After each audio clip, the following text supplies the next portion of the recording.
Yo, what's up mga kasi? So yan, this is the first day of my school as a ABM student. Kaya yan, samahan niyo ako magsaing time. Yan, saing. Kasi hindi ko naginising sila lola, so ako na muna nag-volunteer na magsaing. So yan.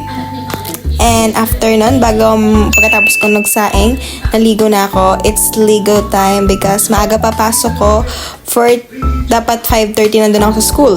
And yan, pagkatapos ko maligo, nag-ayos ako, nagganda-gandahan ako kasi syempre kailangan yan sa unang school. Unang school din naman, dapat parati kang presentable sa mata ng mga at sa mata ng mga crush mo. Mga crush, eme. So yan, minabadali ko na lang dyan kasi 5:30 kailangan na sa school na ako kasi maaga ngayon ang pasok namin, 6 hanggang 12. Kaya 6 kasi panghapon lang, pang umaga kami. And pagkatapos ng pang umagang yon may gagamit na grade 12. So, bari, vice versa. Hatian kami. So, ayan. Kita nyo naman, diba? Fast forward na yan kasi bilisan ko talaga yan. Kasi, syempre, para hindi kayo alam mo yan, mainip, char. Para patuloy nyo pa rin i-watch yung video ko kahit, alam mo yan, nagpapaganda-ganda na lang tayo dito. Yan, nag-lipstick na ako nyan. And after nyan is, papasok na rin ako. Magsusuklay ako nyan pagkatapos.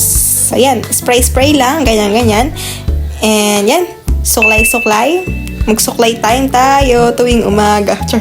Hindi, joke lang. Yan. Nagsuklay ako nyan. And, ayan. Then, after nun, pumunta na ako sa New University. Hindi, joke lang. Yan. Nagpunta na ako dyan. And, yan.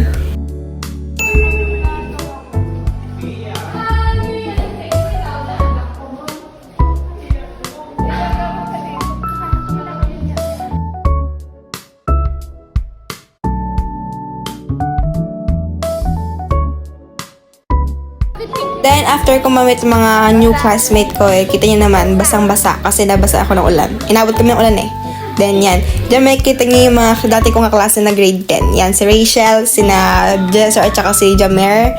Yan. And meron pang isa, may pahabol pa, si James. Yan si James. So, yan. Outfit check muna tayo dyan sa mga bandang yan. Wala pa akong uniform yan kasi hindi pa dumarating. So, yan. Bye!